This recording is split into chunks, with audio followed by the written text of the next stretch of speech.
దేశానికి స్వాతంత్ర్యం వచ్చిన నాటి నుంచి ప్రతి ఎన్నికల్లో దళితులను అన్ని రాజకీయ పార్టీలు తమ ఓటు బ్యాంకుగా మలుచుకునేందుకు తీవ్ర ప్రయత్నాలు చేస్తూనే ఉంటాయి.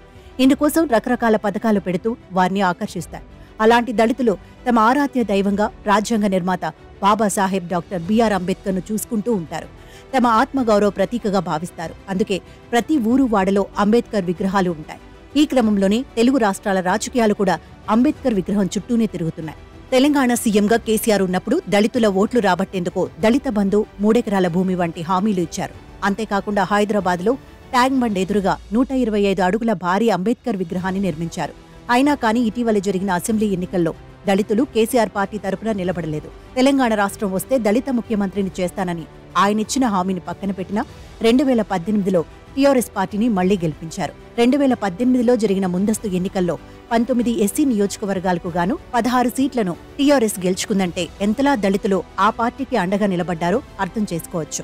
అదే 2023లో జరిగిన ఎన్నికల్లో దళిత బంధు 3 ఎకరాల భూమి, హైదరాబాద్ నడిబొడ్డున అంబేద్కర్ విగ్రహం నిర్మించినా సరే దళితులు అండగా నిలబడలేదు. 19 ఎస్సీ నియోజకవర్గాల్లో కేవలం 5 సీట్లను మాత్రమే బీఆర్ఎస్ పార్టీ గెలుచుకుంది. 15 స్థానాల్లో కాంగ్రెస్ జెండా ఎగరేసింది. అంటే 147 కోట్లతో అంబేద్కర్ విగ్రహం నిర్మించినా కూడా దళితులు కారు గుర్తుకు ఓటు వేయలేదు. దీంతో కేసీఆర్ ప్లాన్ రివర్స్ అయితే తాము కోరుకునేది తమ జాతి అభివృద్ధి, అధికారంలో వాటా తప్ప విగ్రహాలు కాదని బలంగా చాటి చెప్పారు. ఇదిలా ఉంటే ఇప్పుడు ఏపీలోనూ కేసీఆర్ తరహా రాజకీయాలను సీఎం జగన్ ఫాలో అవుతున్నారు. కేసీఆర్ లాగే విజయవాడ నడిపొడ్డున దేశంలోనే అతిపెద్ద 208 అడుగుల అంబేద్కర్ విగ్రహాన్ని ఆవిష్కరించారు. దీంతో తనకు బలమైన ఓటు బ్యాంకుగా నిలుస్తున్న దళితులను మరింత ఆకర్షించేలా ఈ విగ్రహం నిర్మించారు. వాస్తవంగా వైసీపీకి తొలి నుంచి దళితులు, క్రిస్టియన్ ఓట్లు అండగా ఉన్నాయి. 2019 ఎన్నికల్లో భారీ మెజారిటీతో జగన్ను గెలిపించారు. అందుకు తగ్గట్టే మంత్రివర్గంలో దళితులకు పెద్దపీట వేశారు. ఇంతవరకు బాగానే ఉన్న జగన్ పాలనలో దళితులపై జరిగిన దాడులు ఆ పార్టీకి పెద్ద మచ్చ తెచ్చిపెట్టాయి. కరోనా సమయంలో డాక్టర్ సుధాకర్ మాస్క్ అడిగినందుకు పోలీసులు చిత్రహింసలు పెట్టడం, మానసిక వేదనతో ఆయన చనిపోయిన సంగతి తెలిసిందే.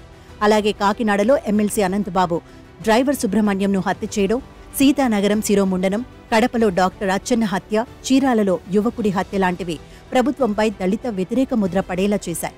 అంతేకాకుండా డ్రైవర్ సుబ్రహ్మణ్యంను హత్య చేసిన ఎమ్మెల్సీ అనంతబాబుకు పార్టీలో పెద్దపీట వేయడం, సభల్లో తన పక్కన సీఎం జగన్ కూర్చోపెట్టుకోవడం వంటి వాటిపై తీవ్ర విమర్శలు వచ్చాయి. ఇవే కాకుండా ఎస్సీ సప్లాన్ నిధులు పక్కదారి పట్టడం, యువతకు స్వయం ఉపాధి కల్పించేలా కార్పొరేషన్ నిధులు అందించకపోవడం వంటి వాటిపై ప్రతిపక్షాలు విమర్శల వర్షం కురిపిస్తున్నాయి.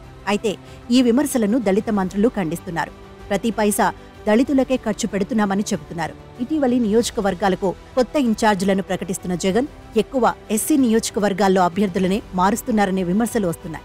సాక్షాత్తు ఆ పార్టీకి చెందిన సిట్టింగ్ ఎమ్మెల్యేలే ప్రభుత్వ వైఖరిని ప్రశ్నిస్తున్నారు. దళితులను బలిపశువులను చేస్తున్నారని వాపోతున్నారు. ఇలాంటి తరుణంలో భారీ అంబేద్కర్ విగ్రహ ఆవిష్కరణను సీఎం జగన్ చేశారు. అంబేద్కర్ ఆశయాలను ముందుకు తీసుకెళ్తున్నామని తెలిపారు. అయితే తమకు అధికారంలో వాటా, తమ జాతి అభివృద్ధి కావాలని కోరుకుంటున్న దళితులు తెలంగాణలో కేసీఆర్ను ఘోరంగా ఓడించారు. మరి ఇన్ని విమర్శల మధ్య త్వరలో జరగనున్న ఎన్నికల్లో జగన్ వైపు దళితులు నిలుస్తారో లేదో తెలియాలంటే మరో 2-3 నెలలు వేచి చూడాల్సిందే.